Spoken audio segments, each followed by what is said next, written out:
that phone. Well, switching gears here, AIG may have covered up payments it made to other banks based on instructions from the New York Fed, which at the time was run by Tim Geithner, our Treasury Secretary.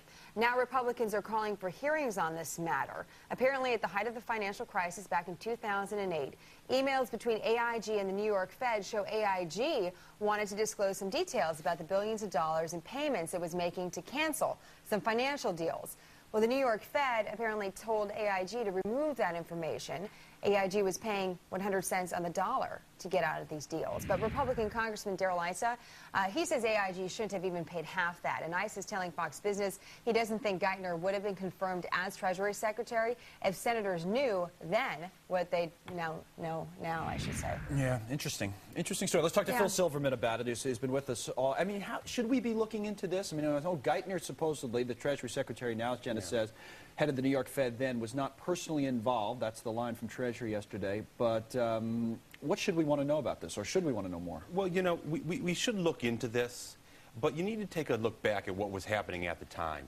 I mean, the financial system was melting down. We lost 3 of our 5 large banks, and there was serious concern whether we would lose the other 2. And because of that, people say, well, why should these big banks get paid 100 cents on the dollar? Why should they be the ones getting made whole when everybody else, as you said, the system is melting down, everybody else is losing tons of money? It was kind of seen as the term that's used as a backdoor bailout of the big banks. Yeah, I mean, in some respects, it was a backdoor bailout. But the worry was, had you not done that, and they melted down and you weren't save them, then we're looking at a depressionary type scenario. I think what you really need to take from this is that one of the problems was we didn't have any procedures to wind down these large non-bank financial institutions. Do you think we have them now?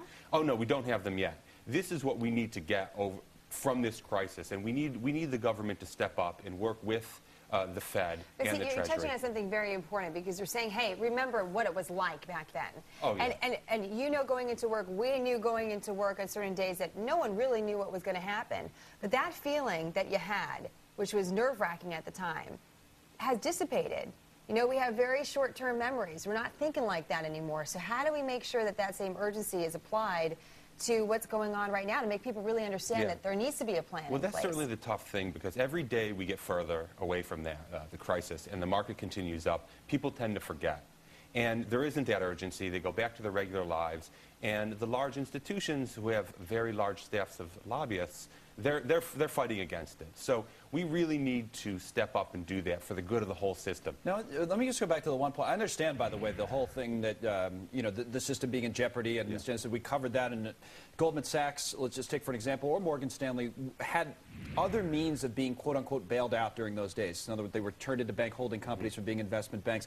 There was money coming in, the record low interest rates, and all these other things that kept them afloat. So you could argue that even without being made whole on these AIG investments, they would not have went under. Maybe without all those other things they would have went under. Maybe without all the other government support and all the other measures that were put in place. But did they really need to be made whole on their AIG contracts? Possibly they would not have needed to make whole, and you could have given them a haircut. Yeah. But what would a haircut also look like? I mean, we're saying don't pay them 100 cents. So would the market have been happy at 50 cents, at 30 cents? I mean, how would you even have value? That's the thing. When you're staring into the abyss, you know, you don't want to go half in. These guys were worried that, you know, Morgan Stanley goes, Goldman goes, GE goes, and then you really have some problems. So I understand you should never be concealing information, but I think people don't realize how close we were to a real bad economic problem. And you're convinced of that? I'm convinced of that. I mean, absolutely. I think those, even though some of them say they were safe, I think they would have been hurt very badly had AIG gone. And then the other question will be a political one for Secretary Geithner, who again says that he was not personally involved in these decisions. Phil, thank you very much for all the time.